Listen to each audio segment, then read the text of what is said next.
Kalaulah rumah itu tempat makan, apa beza rumah dengan restoran? Kalau rumah hanya tempat tidur, apa beda rumah dengan hotel? Rumah adalah tempat kita mendapatkan ketenangan. Baiti jannati, bidadarinya adalah istri dan anak-anak. Yang kedua, mawaddah warahmah. Mawaddah itu fisik. Hadiahkan untuk almarhumah ibu, almarhum ayah, kita dapat, orang tua pun dapat. Assalamualaikum warahmatullahi wabarakatuh. Bapak, ibu, abang, kakak, adik, sahabat jamaah dimanapun berada, ma'akal tafa'afnaita, makanan yang dimakan berubah menjadi kolesterol, diabetes, jantung, gula, dan lain sebagainya. Wa malabista fa'ablaita, yang dibelikan ke pakaian, busuk, lapu, ketinggalan zaman. Wa mata saddaqta fa'amdaita, yang diwakafkan, disedekahkan, itulah yang akan kekal abadi. Rumah besar hanya menjadi kenangan, lapuk, berlumut, tumbang, tinggal. Ada kelas yang dipakai para penghafal Quran, itulah yang kekal abadi, mengalir pahalanya untuk kita. Hadiahkan untuk almarhumah ibu, almarhum ayah, kita dapat, orang tua pun dapat. Satu lantainya 4 kelas, totalnya 16 kelas, tempat santri belajar. Yang sekarang santri belajar di asrama. Asrama bisa dibuat kelas, tapi nanti pindahkan ke kelas semua.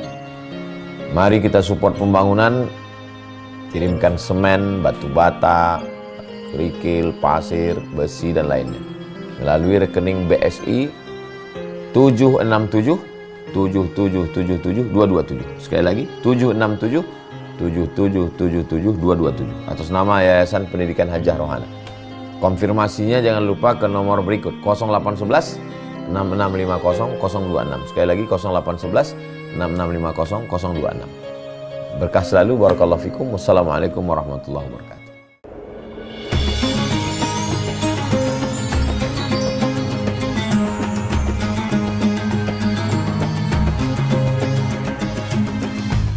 Assalamualaikum warahmatullahi wabarakatuh. Alhamdulillah. Allahumma salli ala Sayyidina Muhammad wa ala ali Sayyidina Muhammad.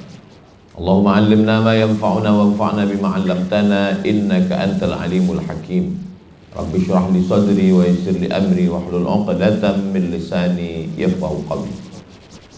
Kata Nabi SAW, laisa minna, bukan golongan kami, man lam yarham saghirana, orang yang tidak sayang kepada anak-anak, walam ya'rif syarafa kabirina, tidak hormat kepada orang-orang yang dimuliakan, orang tua, ulil amri.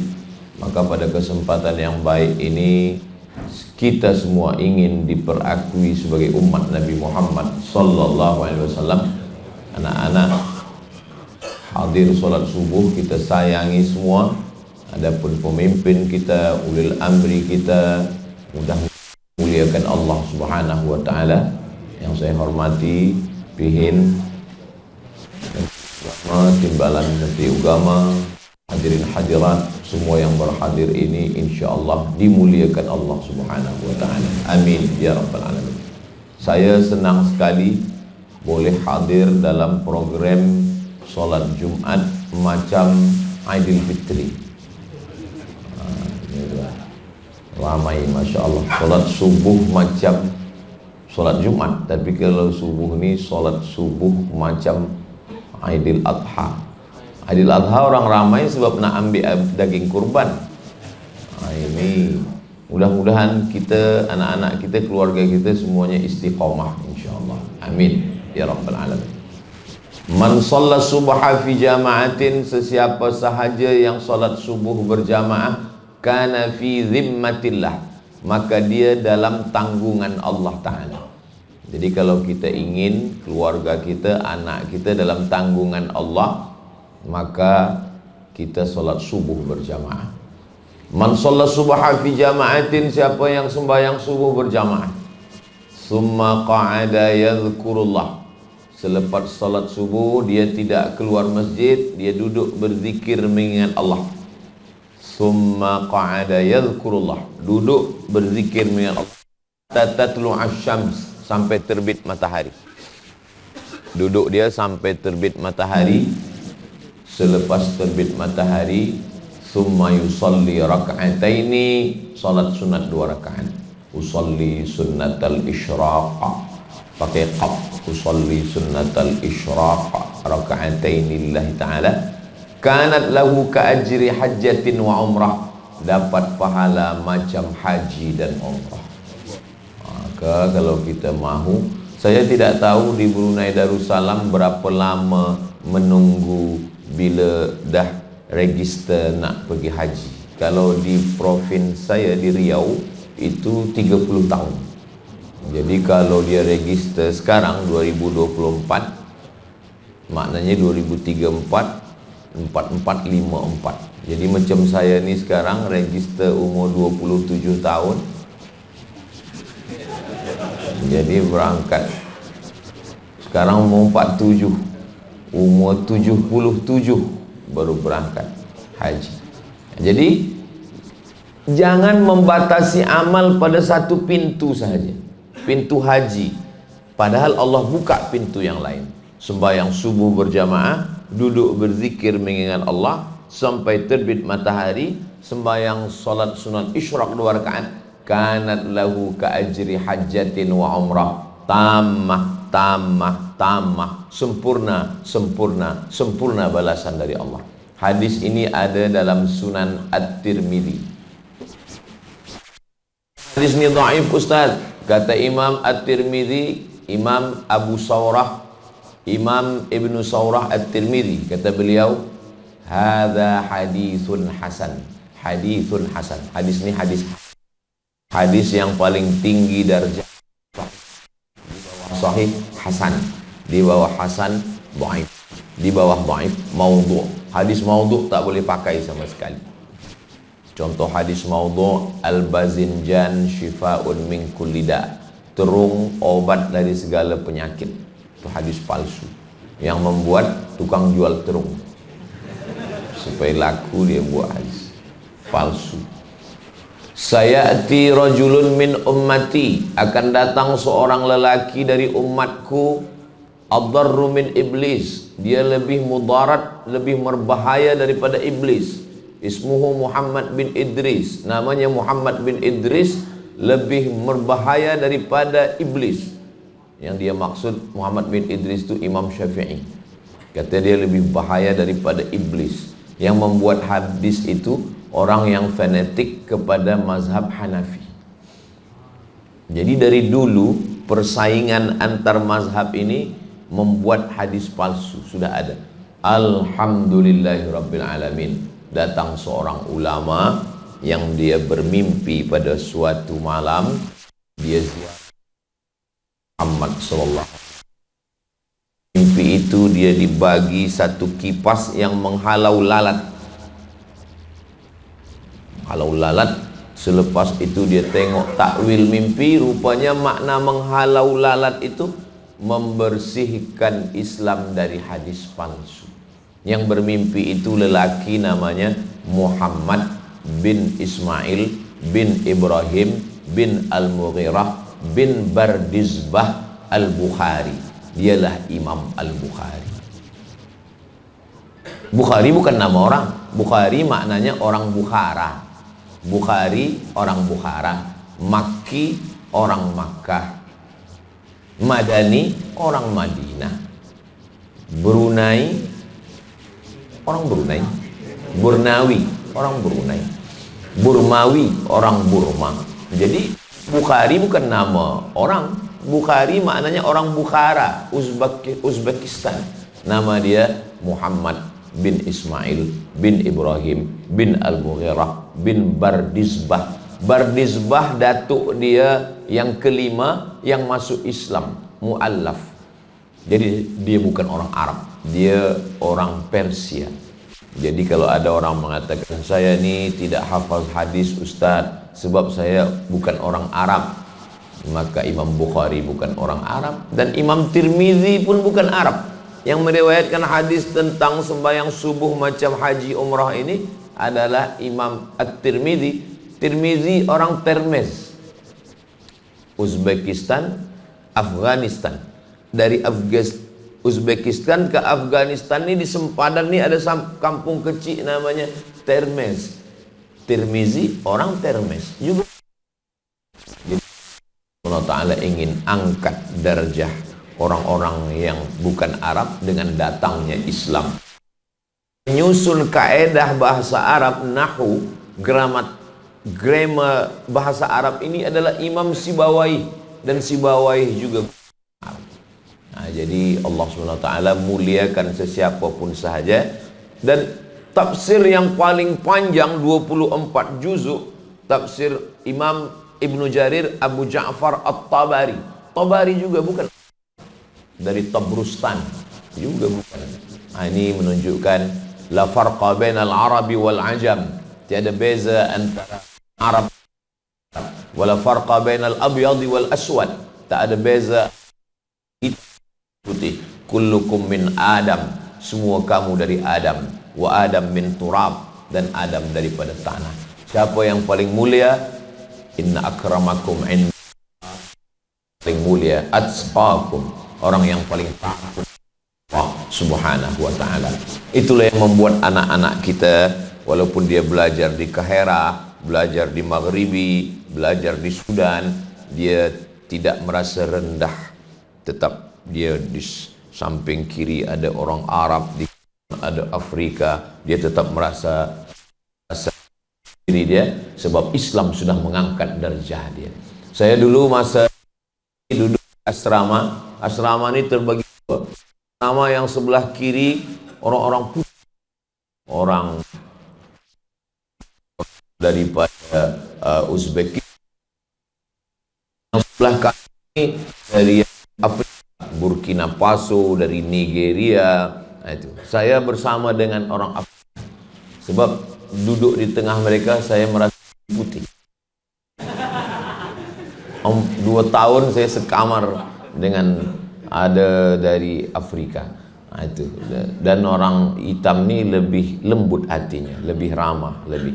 Mungkin begitulah dulu Bilal bin Rabah itu. Maka kata Nabi SAW, sami'tu dafana alaika baina yadayya fil jannah. Wahai Bilal, saya mendengar suara selipar engkau di dalam surga. Kalau Nabi mengatakan, wahai Abu Bakar, saya mendengar suara selipar engkau dalam surga, suara kasut engkau dalam surga. Iyalah Abu Bakar Quraisy, Abu Bakar putih, Abu Bakar mertua dia. Wahai Sayyidina Ali, aku dengar suara selipar engkau di surga. Iyalah Sayyidina Ali, anak Ali bin Abi Talib bin Abdul Muttalib, Sayyidina Ali Quraisy. Tapi yang kata Nabi seliparnya masuk surga ini Bilal. Bilal ini kampung dia Nubia, ini Mesir, ini Sudan. Antara Mesir dengan Sudan ini ada kampung kecil di sempadan tuh namanya Nubi. Orang Nubia, itulah dia Bilal. Afrika di bawah Sudan, di bawah Mesir, Sudan. Di Nubia ini warna kulit manusia 2 saja, hitam dan hitam sekali. Dia dimuliakan Allah bukan kerana warna kulit, dimuliakan Allah kerana amal. Apa amal engkau wahai Bilal? Saya dengar suara selipar engkau di surga. Kata Bilal, saya tak pernah meninggalkan 2 rakaat selepas wudu. Itulah dia usolli sunnatal wudu raka'ataini lillahi ta'ala. Ini membantah orang-orang yang mengatakan kalau tidak dibuat Nabi bid'ah. Dia mensyaratkan mesti dibuat Nabi. Kalau tidak dibuat Nabi bid'ah. Kalaulah kaedah ini yang dipakai, Nabi memanggil Bilal. Bilal, saya dengar suara selipar engkau di surga. Apa yang kau buat? Kata Bilal, saya selepas wudhu saya sembahyang 2 rakaat. Itu tidak pernah dibuat Nabi. Kalau Nabi pakai kaedah ini, kata Nabi, saya mendengar selipar engkau dalam neraka. Karena saya tak pernah membuat dan kamu membuat. Nabi memuji Bilal padahal Nabi tak pernah membuat. Solat sunat wudhu tak pernah dibuat Nabi SAW. Tapi Nabi memperakui perbuatan Bilal. Itu namanya sunnah takririyah. Ustaz Abdul Somad, engkau salah istimbat. Itu yang dibuat Bilal itu bukan bid'ah, itu namanya sunnah takririyah. Dia menjadi sunnah takririyah selepas Nabi bagi tahu. Sebelum Nabi bagi tahu, apa namanya? Bid'ah. Bid'ah apa namanya? Bid'ah hasanah. Disitulah nampak kecerdasan Imam Syafi'i. Imam Syafi'i lah yang menyelamatkan sahabat Nabi, para ulama daripada tuduhan bid'ah. Kenapa? Karena mereka mengatakan semua bid'ah dalalah.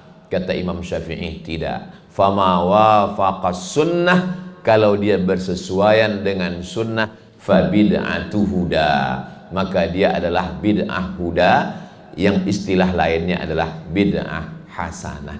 Mudah-mudahan kita semua mengikut sunnah-sunnah Rasulullah Sallallahu Alaihi Wasallam. Tajuk kita subuh yang mulia ini, institusi keluarga, tanggung jawab suami, istri dan anak-anak bagi melahirkan keluarga sakinah mawaddah. Ada 5 kewajiban suami. Kalau wajib bagi suami, maknanya hak istri. Kalau tidak ditunaikan, dosa besar. Yang pertama, membagi makan. Berapa makan perempuan keluarga tak sama antara makan orang Brunei dengan orang Riau di kampung saya Sumatera, tak sama. Itu maka dalam Islam tidak ada disebutkan bagilah istrimu makan 5 dinar, tak ada. Tak ada disebutkan angka. Yang disebutkan wa'ashiruhunna bil ma'ruf. Ma'ruf diambil dari urf. Urf maknanya tradisi tempatan yang berbeza. Jadi kalau di tempat saya 3 juta rupiah, kemudian di Brunei secara amnya semuanya, tidak tengok yang paling kaya dan paling susah, yang mu'tadil, yang pertengahannya misalkan 5.500 ringgit, maka yang dipakai adalah standar yang ada berlaku pada setiap negeri. Itu makna urf. Maka dasar hukum Islam ada 10. Quran, hadis, ijma', qiyas, syar'u man qablana, sadduz zara'i, qaulus sahabi, istihsan, istishab, urf. Urf ini menjadi dasar dalam Islam. Salah satunya adalah tentang berapa lelaki mesti memberi kepada perempuan. Kalaulah Nabi dulu mengatakan bagilah perempuan itu 5 dinar. 1 keping dinar sekarang itu 4,25 gram emas sekeping. Jadi kalau 5 keping, sekeping dinar dulu dengan sekeping dinar sekarang sama. Kebetulan di museum di Kaherah ada ditemukan dinar zaman Nabi, maka ditimbang dinar itu beratnya 4,25 gram emas 22 karat. Nah, jadi sama antara yang dulu dengan sekarang. Nabi tak ada sebutkan berapa. Kenapa? Karena di berbagai daerah berbeza antara keperluan seorang perempuan. Maka kita bagilah sesuai dengan kemampuan kita. La yukallifullahu nafsan illa wus'aha. Jadi kalau di Brunei Darussalam rata-ratanya 500 ringgit, ada seorang lelaki membagi istrinya 200, maka istrinya boleh mengambil diam-diam. Mencuri ini namanya Ustaz Somad? Tidak mencuri. Mana dalilnya? Dalilnya ketika Nabi sedang duduk di Bukit Sofa, datang seorang perempuan. Kata perempuan ini, inna Aba Sufyan rajulun syahih. Abu Sufyan itu lelaki yang syahih. Syahih bakhil. Tapi bakhil bukan syahih. Bahasa Arab ini kaya sekali. Ada bakhil, ada syahih. Apa beza bakhil dengan syahih? Bezanya begini. Misalkan kita bertiga pergi musafir. Kita bertiga musafir. Tiba sembahyang zuhur, lepas tu kita pun singgah di tempat makan, restoran. Bila kita makan, selepas kita makan, Masa nak membayar, lalu kita panggil, puan tolong ke sini. Berapa semua? Semuanya RM75. Lalu saya keluarkan 25. Ini RM25 saya saja. Yang dua ni bayar masing-masing. Itu namanya bakhil. Bakhil tu maknanya duit dia hanya untuk dia saja, dia tak mau bagi untuk orang lain. Itu namanya bakhil. Ada satu lagi. Yang satu ni, bila dah lepas makan nak membayar, dia kata saya sakit perut pula, saya nak ke belakang. Itu namanya syahih. Syahih itu jangankan dia nak bayar orang lain, membayar diri dia pun dia tak mau. Itu syahih namanya. Dalam bahasa Melayu tidak ada. Dalam bahasa Melayu dua-dua ni disebut pelit dan pelit sekali. Bakhil dan bakhil sekali. Maka bahasa Arab itu sangat kaya. Kalau dia setakat makan duit dia, tak nak bagi pada orang lain, bakhil. Kalau duit dia pun tidak mau dia makan, nak makan duit orang, syahih. Tapi istilah ni jangan guna orang lain. Itu guna ke diri kita. Sebab banyak orang sesudah mengaji, dia cuba, lepas sembahyang ni, kita nak cuba kawan saya ni bakhil ke syahih. Jadi kata perempuan ini, inna Abu Sufyan rajulun syahih. Abu Sufyan ni syahih. Jadi kalau begitu Abu Sufyan ni lebih parah daripada bakhil. Syahih. Bolehkah saya ambil duit dia nak bagi makan saya dan anak-anak? Kata Nabi, ambillah. Itulah dalil lelaki yang syahih duitnya boleh diambil diam-diam. Tapi tak boleh lebih dari standard kita. Saya menyampaikan ini berani sebab saya tengok tak ada perempuan. Kalau ada perempuan, oh ada di belakang. Apa boleh buat? Tak boleh ditarik balik cakap yang dah keluar. Maknanya puan-puan bolehlah ambil. Tapi lebih daripada yang urf, yang lebih daripada keperluan orang di Brunei, itu saya tak tanggung jawab di hadapan Allah SWT. Nanti bila ditanya di akhirat, kenapa awak ambil lebih? Kata Ustaz Abu Somad, boleh.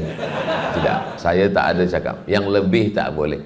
Hanya sebatas terhad kepada keperluan saja. Maka menjadi lelaki. Islam ini agama yang tidak adil. Lidzakari mithlu hazzil unsayain. Lelaki dapat 2 kali bagian perempuan. Kata orang Islam tak adil. Kalau dia faham Islam secara am, disitulah keadilan Islam. Islam bagi lelaki 2 kali bahagian harta warisan, bukan kerana Islam tak adil, kerana tanggung jawab lelaki lebih. Siapa yang menanggung mahar? Lelaki. Siapa yang menjaga ibu bapa bagi makan, minum, pakaian, tempat tinggal? Lelaki. Siapa yang menanggung nafkah istri dan anak? Lelaki. Jadi lelaki dibagi lebih bukan kerana Islam merendahkan perempuan, tapi kerana tanggung jawab lelaki sangat besar. Ini mesti kita jelaskan ke anak perempuan kita, dan kita jelaskan juga kepada anak lelaki kita. Kamu sebagai lelaki, kamu ada tanggung jawab. Sebab sekarang banyak lelaki yang tak siap jadi lelaki. Kamu siap jadi lelaki? Saya perempuan aja. Nauzubillah, nauzubillah. Allah selamatkan anak-anak kita dari LGBT ini. Masa bagi tazkirah di Malaysia, ada orang tanya, Ustaz, kenapa LGBT? Kata dia. Kata saya, ya memang udah begitulah bunyinya. Kenapa tak LGBT kunna? Kalau menulis di FB, Instagram, jangan tulis 4 huruf itu. Dia akan kena ban. Maka supaya mengalihkannya, boleh pakai L68T atau boleh pakai lain. Tapi rupanya pakai, dia maksud dia nak guna tu LGBT, LGBT kunna. Dhamir ujung tu dia ganti. Elok juga supaya tidak kena ban. Ini tasrif dalam bahasa Arab. Nah, Allah Subhanahu wa ta'ala membagi kewajiban kepada lelaki, maka lelaki dibagi harta lebih.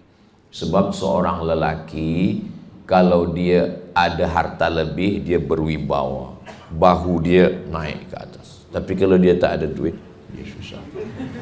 Jadi kalau nampak ada bahu orang naik ke atas, itu ada duit. Bila tak ada duit, perempuan pun tak hormat kepada dia. Kalau perempuan duitnya lebih banyak daripada lelaki, maka katakan kepada suamimu, buah hati belayan jiwa, siang dan malam terbayang-bayang, makan tak kenyang, tidur tak lelap. Memang keretaku lebih mahal, memang duit saya lebih banyak, tapi engkau adalah imamku. Nampaknya banyak yang sebab perempuan kalau dia merasa lebih, laki-laki ni duit dia sedikit, dia merasa hilang kepercayaan diri. Maka perempuan mesti fahami, wahai suamiku, semua gaji yang ada padaku ini, jangankan gaji ini, nyawa aku berikan. Satu-satunya kesalahanku dalam hidup adalah mencintaimu. Maka kalau orang sudah cinta, semua dia berikan. Lelaki ini perlu dihormati, dimuliakan. Maka dikatakan ar-rijalu qawwamuna 'alan nisa. Begitu juga seorang lelaki kalau dia punya anak gadis, dia tengok ada lelaki muda belia yang baik akhlaknya, idza ja'akum man tardawna dinahu. Kalau kamu tengok ada lelaki yang elok agamanya, wa khuluquhu, baik akhlaknya, fazawwijuhu, nikahkan dia. Maka jangan kau tanya berapa hartanya, kau katakan kepada dia, saya memilih kamu sebab saya tengok kamu sudah layak untuk menjadi imam bagi anak dan cucu saya. Begitulah mestinya.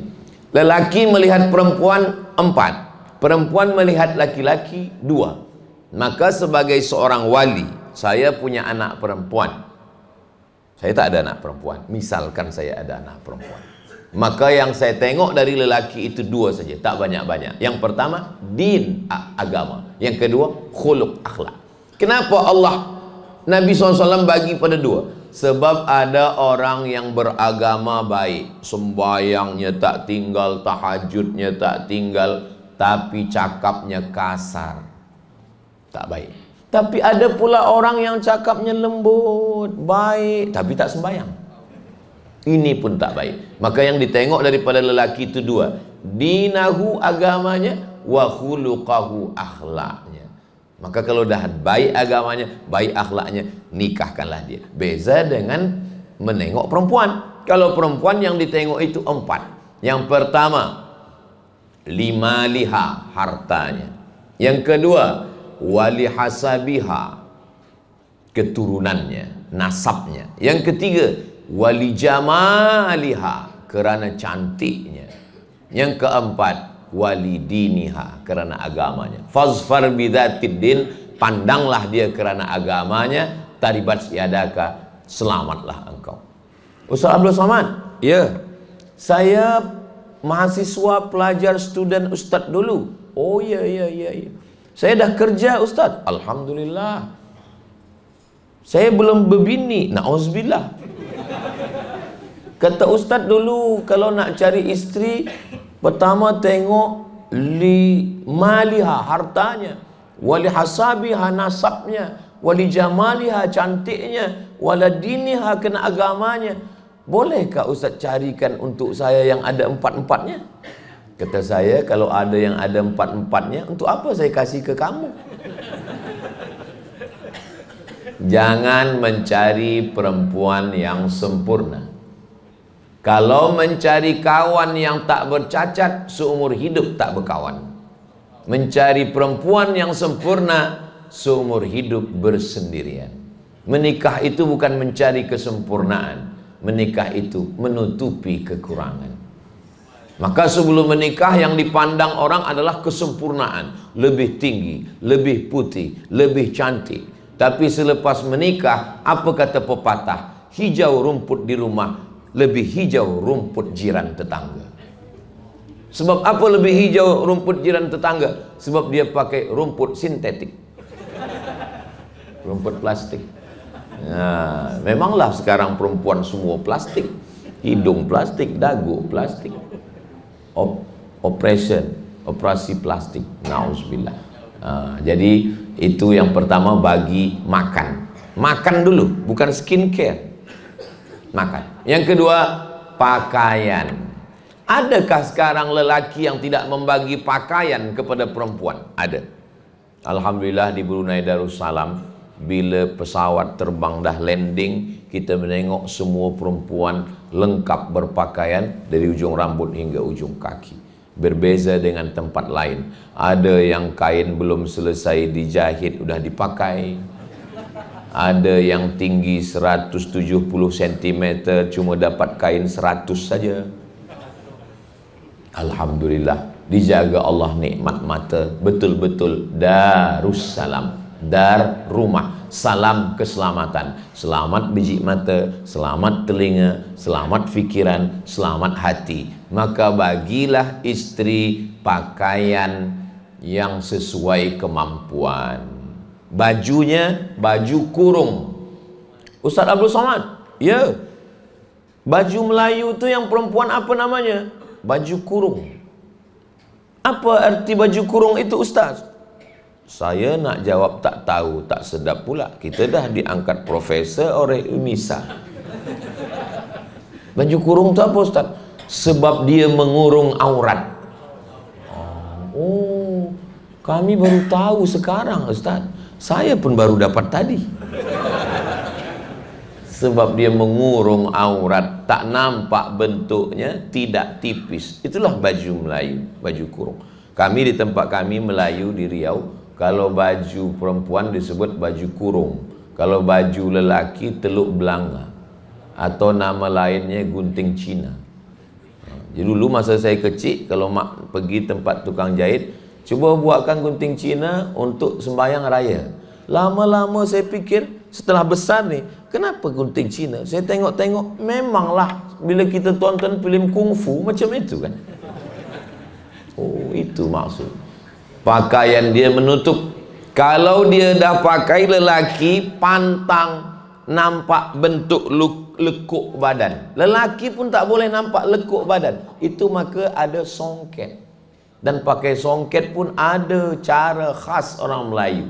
Kalau dia sudah beristri sampai ke lutut.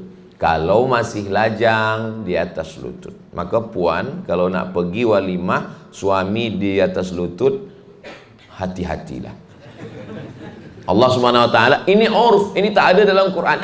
Jadi kita tak boleh nanti nampak ada orang udah beristri, dia pakai songket di atas lutut, lalu kita tanya, kamu sudah beristri atau belum? Sudah. Kenapa songket ini di atas lutut? Ini menurut Melayu. Saya menengok dalam Quran dan sunnah Rasulullah SAW. Mana ada dalam Quran? Ini tak diatur dalam sunnah. Makanya kita belajar usul fiqh, dasar daripada fiqh hukum Islam. Tidak hanya Quran dan sunnah, tapi juga urf. Al-adatu muhakkamatun. Adat istiadat yang tidak bercanggah dengan Islam boleh dijadikan dasar hukum. Maka berilah pakaian. Islam tidak ada mengatur pakaiannya warna hitam, tak ada. Pakaiannya mesti, tak ada. Pakaian apapun yang menutup aurat boleh dipakai. Kenapa tempat kita orang Melayu pakai baju Melayu? Kerana adat kita sejalan dengan agama. Adakah adat yang tak sejalan dengan agama? Ada. Nanti kalau saya sebutkan tersinggung, sakit hati. Saya tak nak sakitkan hati orang.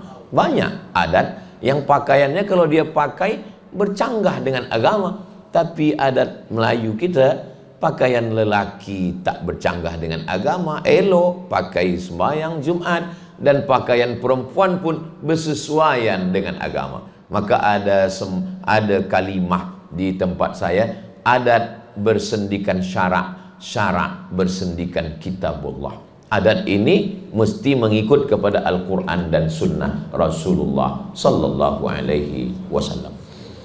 Selepas bagi yang kedua pakaian, yang ketiga bagi rumah, tempat sesuai dengan kemampuan.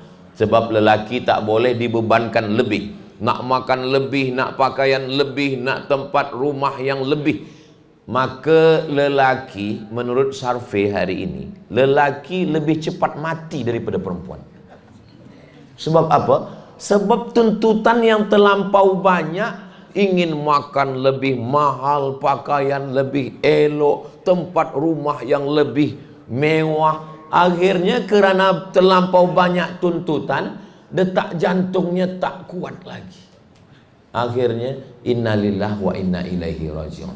Itu bukan cakap saya. Ada seorang profesor, dia director sebuah hospital, dia cakap ke saya. Dia tanya ke saya, Ustaz Somad, lebih kuat lelaki ke atau perempuan? Kata saya, lelaki. Sebab lelaki adalah imam, lelaki pemimpin di rumah. Ini Ustaz jawab dari aspek agama. Tapi dari kami, survei dunia medik, kesehatan, lelaki lebih cepat meninggal dunia daripada perempuan, kata dia. Kenapa? Karena terlampau banyak tekanan. Di office, tekanan daripada atasan. Di jalan, tekanan lagi, ditangkap polis. Di rumah, ditekan istri. Akhirnya mati syahid. Nah, yang saya cakapkan ini tidak ada di Brunei Darussalam. Ini di kampung halaman saya. Di sini semuanya lelaki panjang umur, sehat walafiat insyaallah. Amin ya rabbal alamin. Ini yang ketiga. Maka tempat rumah yang sesuai. Yang keempat adalah pendidikan. Lelaki, cuba kita tanya diri kita masing-masing. Saya bukan ustadz yang suka mempermalukan suami di depan orang banyak. Bila awak last sekali ajak bini tahajud malam? Itu mempermalukan lelaki. Tak perlu dijawab dengan lisan, cukup dengan perbuatan. Cuba ingat-ingat wahai suami, bila last sekali menjagakan istri untuk bangun malam? Rahimallahu mara'an, Allah merahmati lelaki aiqaza ahlahu, yang membangunkan, menjagakan istrinya malam. Dia ambil air, dia percikkan ke wajahnya. Wake up my darling. Itu kalau baru honeymoon. Kalau dah 20 tahun, jaga nak subuh dah. Bila last kali? Lalu kita pun sembahyang malam, sembahyang tahajud. Usolli sunnatat tahajud rakaataini imaman. Disitulah lelaki menjadi imam. Tapi ustaz, kata puan perempuan, lelaki saya tiap malam sembahyang tahajud, dari takbir sampai salam tak berbunyi. Tahajud itu kan sama macam sembahyang isya. Bismillahirrahmanirrahim. Alhamdulillahi rabbil alamin. Kalau puan punya suami, dari masa selepas nikah sampai sekarang dia imam tak berbunyi, bersyukurlah pada Allah. Nanti lama-lama berbunyi juga itu. Dia sedang cuba-cuba. Mungkin dia dah mula, dia baru sampai pada bab takbir saja dulu. Dia dah mahu jadi imam tu dah alhamdulillah. Lelaki lain tak sembahyang. Alhamdulillah Ustaz Abdul Somad, suami saya selepas dengar tazkirah Ustaz di YouTube, dia sekarang dah sembahyang. Sembahyang apa puan? Sembahyang Jumat. Lelaki dia mesti menjadi imam, tapi sembahyang tahajud. Kalau sembahyang subuh, zuhur, asar, maghrib, isya, lelaki sembahyang di masjid. Lelaki yang soleh sembahyangnya di masjid. Lelaki yang solat di rumah itu namanya lelaki solihah, sebab dia sembahyang di rumah. Masalah sah dan tak sah, sembahyang sah, tapi afdal baik. Maka kalau kita di Saudi sedang umrah, bila kita sedang belanja, beli-beli apa ke celak ke tasbih, bila dah dengar azan, itu semua dihalau. Ya, salli. Haji. Kenapa? Sebab menurut mazhab Hambali, syukran, jazakumullah khairan. Menurut mazhab Hambali, wajib sholat berjamaah ke masjid Hambali. Mazhab Syafi'i, sunnat muakkad. Alhamdulillah saya mazhab Syafi'i. Kalau tidak Hambali ini berat. Berkurban menurut mazhab Hanafi wajib. Menurut mazhab Syafi'i sunnat muakkad. Jadi dalam beberapa hal mazhab Syafi'i ini ringan. Dalam masalah sembahyang, wali nikah dalam mazhab Syafi'i musti wali. Tapi dalam mazhab Hanafi maka perempuan boleh mewalikan dirinya. Jadi memang dalam beberapa hal boleh. Itu maka kita tak boleh pindah-pindah mazhab. Kenapa? Nanti jatuh pada perbuatan tatabbu' rukhas. Ambil yang ringan-ringannya saja. Lompat sini, lompat sini. Namanya mazhab tupai. Nampak pokok kelapa elok, lompat sini. Awak tadi waktu sembahyang saya tengok dah salaman dengan istri. Lepas tu awak sembahyang saja. Awak tak wuduk ke? Tidak batal menurut mazhab Hanafi. Kenapa kita mesti mazhab Syafi'i yang berat itu? Dah Hanafi. Tapi bila malam awak ada sembahyang witir? Tidak. Witir dalam mazhab Hanafi wajib. Mazhab Syafi'i tak wajib.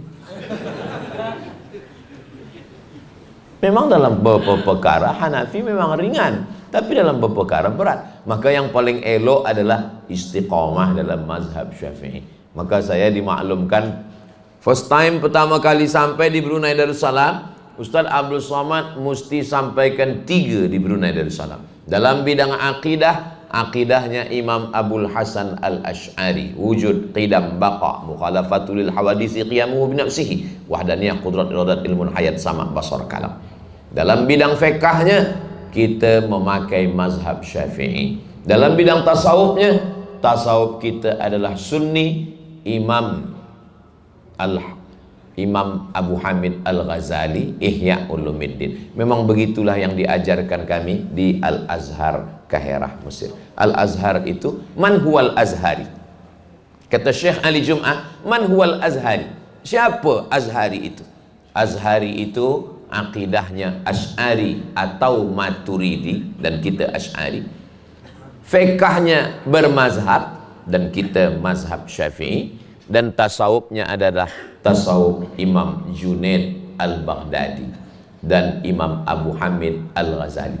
Tapi tak semua pelajar-pelajar kita bila register di fakulti syariah itu selepas nama rubai, nama mesti sebutkan 4, nama ayah, nama kita, nama ayah, nama datuk, nama, kalau saya yang keempat ni unyang.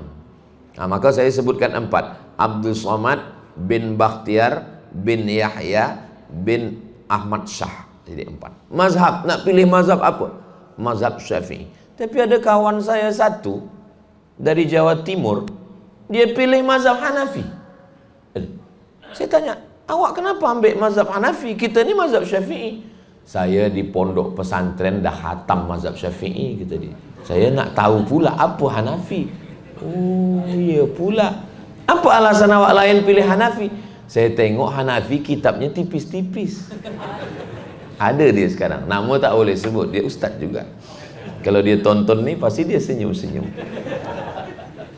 Nah, jadi bagi lelaki 4, bagi makan, bagi pakaian, bagi tempat tinggal rumah, bagi pendidikan.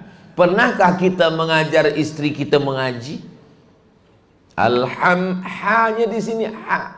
Alhamdulillahi, ra-nya tafkhim, Rabbil alamin. Ustaz Abdul Somad ni jangan hanya pandai bercakap saja. Ustaz pernah ke mengajar istri Ustaz mengaji? Saya kalau dia jadi makmum selalu ayat salah, karena dia hafal Quran. Jadi selalu kalau sembahyang saya cepat-cepat pergi ke masjid supaya saya tak jadi imam. Selalu ayat yang biasa pun hilang sebab kita rasa dia jangan salah ni, betul salah rupanya. Jadi kalau boleh nanti sebelum menikah, kalau adik-adik Yang muda-muda hafazannya 5 juz, cari yang 4 juz. Yang di bawah kita sikit, supaya kita percaya diri jadi imam. Ini pengalaman saya lah. Untuk yang ini sebelum di-upload tolong edit supaya dia tak tonton. Kalau tidak nanti dia tahu, patut ayat kau selalu salah, kata dia.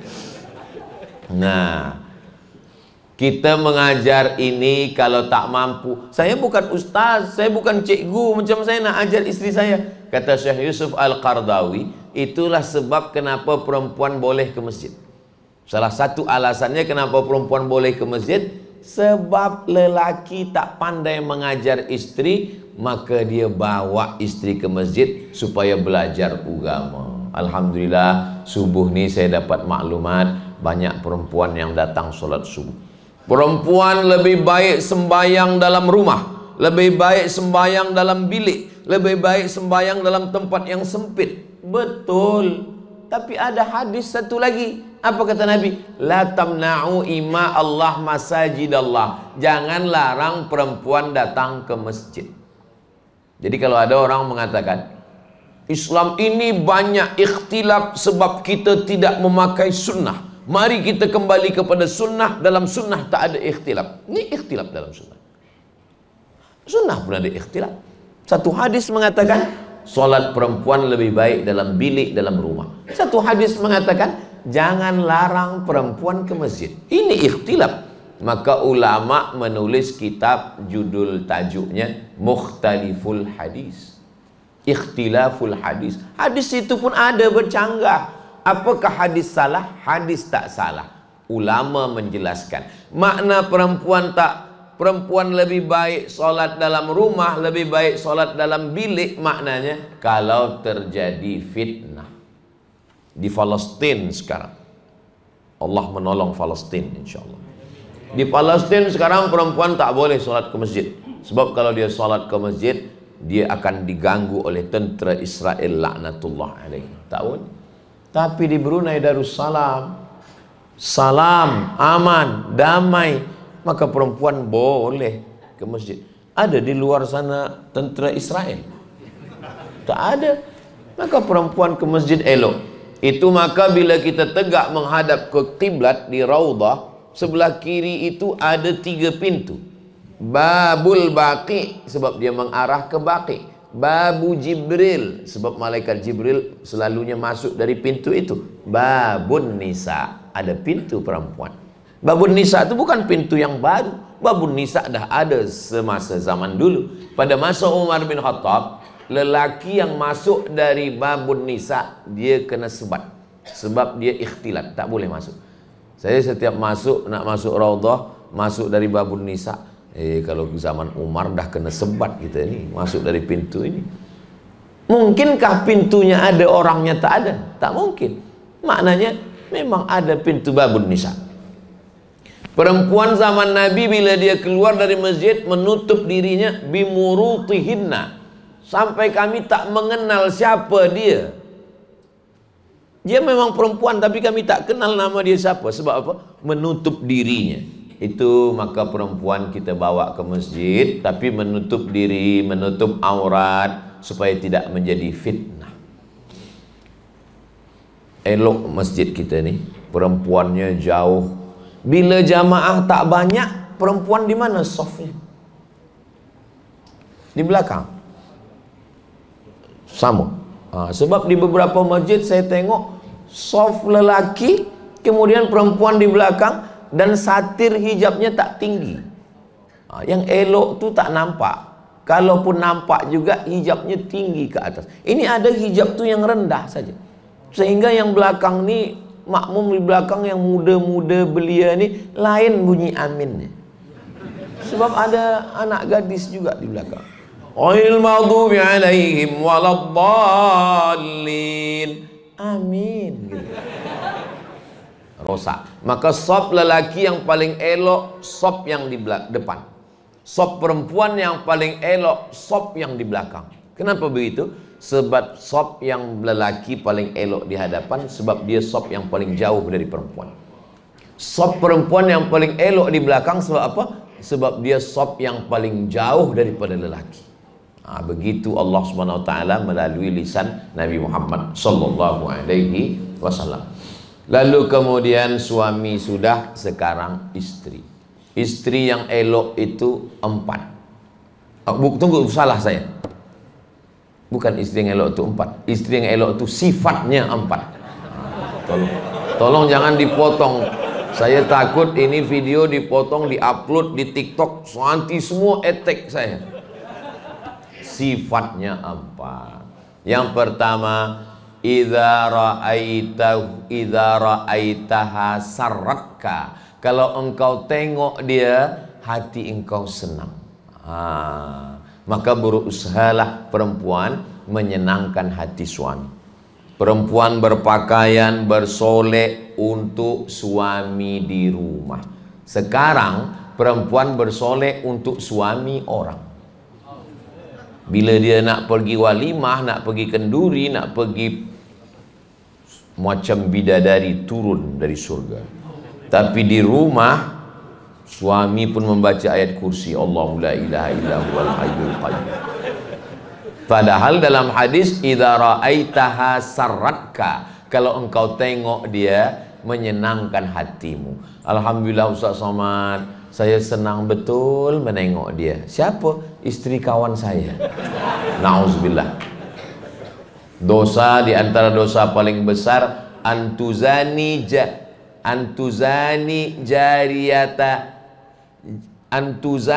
engkau nauzubillah melakukan perbuatan maksiat kepada istri sahabatmu, jiranmu, nauzubillah.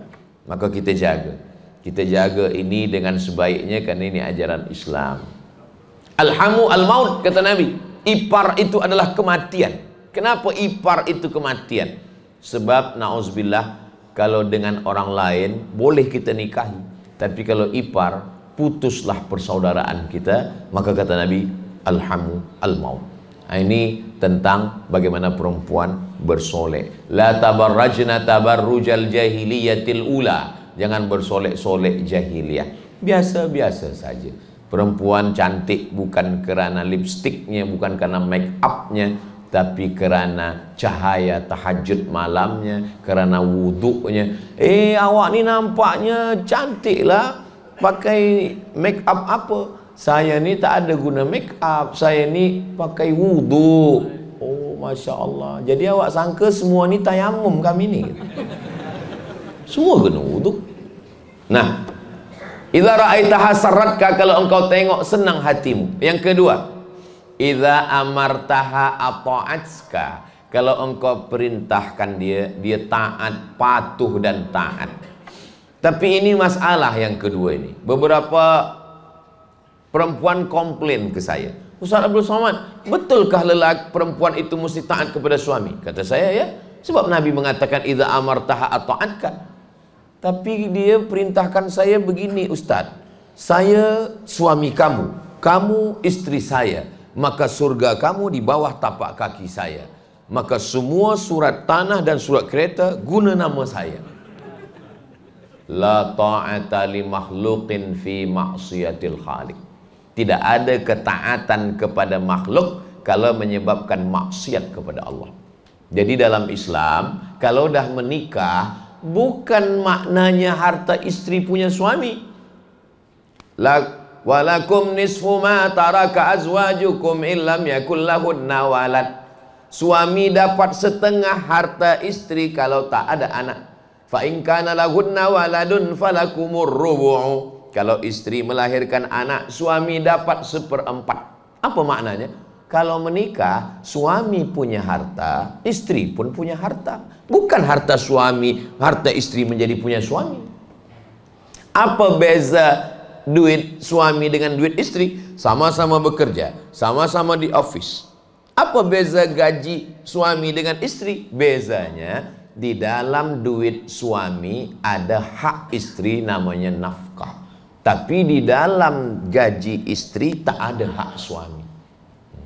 Saya tahu perempuan yang di sana tersenyum.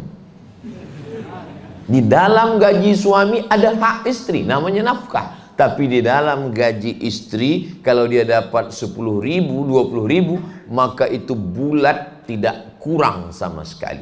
maka istri boleh berzakat kepada suami. Tapi suami tak boleh berzakat kepada istri.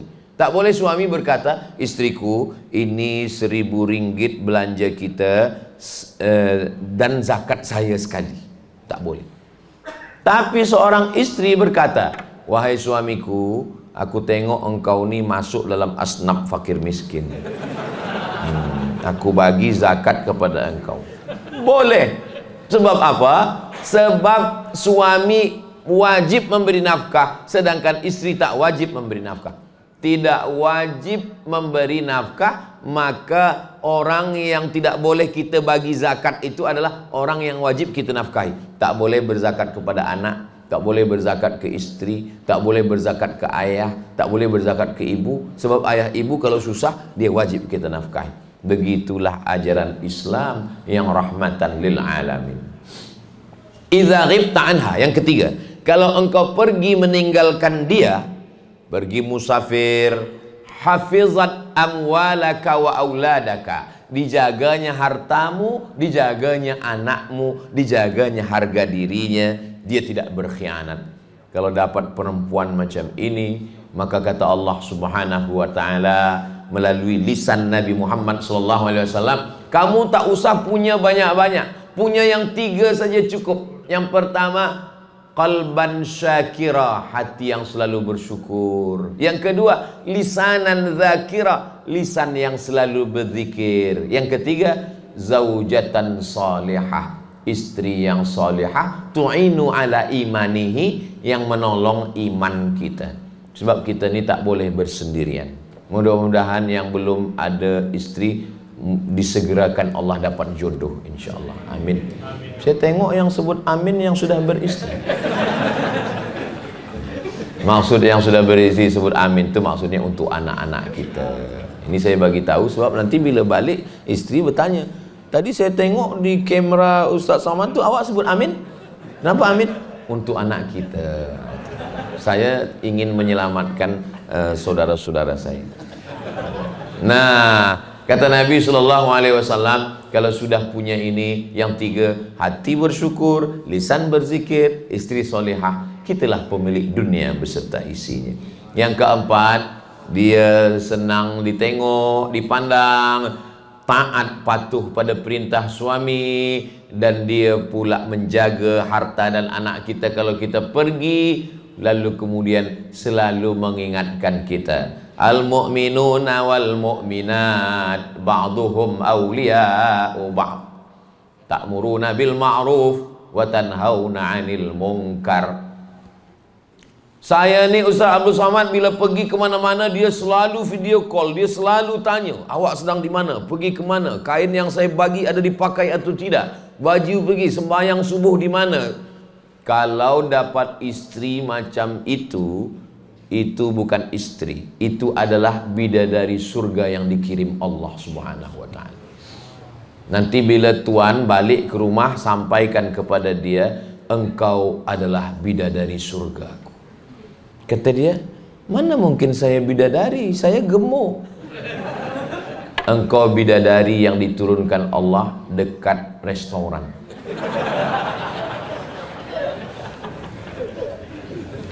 Perempuan itu selalu mengingat kata-kata yang kita ucapkan. Maka pilihlah kata yang berkesan. Kalau katanya biasa-biasa saja, dia tak ingat. Maka cuba tengok Nabi Muhammad SAW. Nabi, dia tidak kata panggil ya zaujati. Itu saya zaujati biasa. Nabi tak panggil ya Aisyah. Itu biasa. Tapi Nabi pilih kata yang luar biasa. Ya Humaira. Kenapa dia pilih ya Humaira? Wahai engkau yang kulitnya putih, kena cahaya matahari kemerah-merahan. Oh, bolehkah saya panggil istri saya ya Humaira, Ustaz? Boleh. Balik dari sini panggil ya Humaira, mana teh tarik? Tapi dia tak putih tak Ustaz, tak apa-apa, menyenangkan hati orang.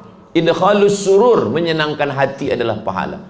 Jangan terlampau jujur, ya Hajar Aswad. Menyenangkan hati. Boleh Bohong dalam 3 perkara. Yang pertama, buka dalam kitab Riyadhus Shalihin, Imam Muhyiddin Zakaria Abu Yahya bin Syaraf An-Nawawi. Yang pertama, mendamaikan orang yang sedang bertikai berkelahi. Si A dengan si B berkelahi. Dia datang ke rumah saya. Ustaz Samad, tadi saya tengok si A datang ke rumah Ustaz. Iya. Ada dia menceritakan tentang aib-aib saya. Satu aib pun tak ada.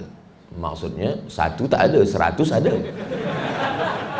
Sebab kalau saya katakan dia tadi menceritakan, saya namam, la yadkhulul jannata namam, tak masuk surga orang yang membawa-bawa cakap-cakap si B tentang si A disampaikan, maka berkelahi orang. Kita boleh tidak jujur dalam masalah untuk mendamaikan, islahu dzatil bain namanya. Yang kedua, berperang. Na'udzubillah, kita berperang, datang tentera musuh. Ada Abdul Somad di sini. Maka Tuan jawab, di sini tidak ada Abdul Somad. Maksudnya Abdul Somad ada di dalam. Di sini tak ada Abdul Somad. Yang ketiga, kepada istri. Balik Tuan dari Yogyakarta membeli Jakarta batik. Sampai di Brunei Bandar Sri Begawan, ini batik abang belikan dari Jakarta. Masya Allah, batik ini seumur hidup saya belum pernah menengok batik. Maksudnya belum pernah menengok batik seburuk ini. Maka pada saat itu dia sedang, bukan bohong, dia sedang membahagiakan. Tengok dalam kitab Riyadhus Shalihin. Ya, tapi untuk perkara-perkara yang lain jangan bohong. Sebab ada lagu yang mesti pandai membohong, itu tak boleh. Tadi kita mulakan pukul 5.20, sekarang dah pukul 6. Saya di mana-mana bagi tazkirah 60 menit sesuai yang tertulis di botol, 600 ml. Itu yang saya sampaikan. Masuk sudah waktu syuruk. Nama waktunya syuruk, kita sholat sunat isyraq. Dan punca daripada keluarga ini adalah sakinah, mawaddah, warahmah. Sakinah, tadi ayatnya dibacakan, sakanal lailu. Dalam doa tadi imam kita mendoa, sakanal lailu, malam yang tenang. Kalaulah rumah itu tempat makan, apa beza rumah dengan restoran? Kalau rumah hanya tempat tidur, apa beda rumah dengan hotel? Rumah adalah tempat kita mendapatkan ketenangan. Baiti jannati, bidadarinya adalah istri dan anak-anak. Yang kedua, mawaddah warahmah. Mawaddah itu fisik, sedangkan rahmah itu batin di dalam. Kalau kita tengok ada datuk, datin berjalan bersama, maka sesungguhnya itulah dia rahmah. Sedangkan mawaddah, apa kata orang Melayu memuji mawaddah? Fisik. Rambutnya bakma yang terurai, alisnya bak semut beriring, bibir bak delima merekah, pipi bak pauh dilayang. Tapi begitu ganti musim, hari berubah macam bunga. Bunga itu kuntum mekar, wangi harum semerbak, menguning dan layu. Satu-satunya bunga yang tak layu adalah bunga plastik. Maka sekarang semua nak jadi plastik. Insya Allah kalau kita jaga ini, mudah-mudahan keluarga kita semuanya sakinah, mawaddah, warahmah. Insya Allah. Amin. Ya Rabbal Alamin. Itu yang boleh saya sampaikan. Terima kasih segala perhatian. Mohon maaf segala kesilapan dan kekhilafan. Di akhir majelis saya tutup dengan pantun menangkap puyuh di Bukit Selasih. Thank you dan terima kasih. Wassalamualaikum warahmatullahi wabarakatuh. Hadiahkan untuk almarhumah ibu, almarhum ayah. Kita dapat, orang tua pun dapat. Assalamualaikum warahmatullahi wabarakatuh. Bapak, ibu, abang, kakak, adik, sahabat jamaah dimanapun berada, ma'akal tafa'afnaita, makanan yang dimakan berubah menjadi kolesterol, diabetes, jantung, gula, dan lain sebagainya. Wa malabis tafa'ablaita, yang dibelikan ke pakaian, busuk, lapu, ketinggalan zaman. Wa mata saddaqta fa'amdaita, yang diwakafkan, disedekahkan, itulah yang akan kekal abadi. Rumah besar hanya menjadi kenangan, lapuk, berlumut, tumbang, tinggal. Ada kelas yang dipakai para penghafal Quran, itulah yang kekal abadi mengalir pahalanya untuk kita. Hadiahkan untuk almarhumah ibu, almarhum ayah, kita dapat, orang tua pun dapat. Satu lantainya 4 kelas, totalnya 16 kelas, tempat santri belajar. Yang sekarang santri belajar di asrama. Asrama bisa dibuat kelas, tapi nanti pindahkan ke kelas semua. Mari kita support pembangunan, kirimkan semen, batu bata, kerikil, pasir, besi dan lainnya melalui rekening BSI 767 7777 227. Sekali lagi 767 7777 227 atas nama Yayasan Pendidikan Hajah Rohana. Konfirmasinya jangan lupa ke nomor berikut 0811 6650 026. Sekali lagi 0811 6650 026. Berkah selalu, barakallahu fikum. Wassalamualaikum warahmatullahi wabarakatuh.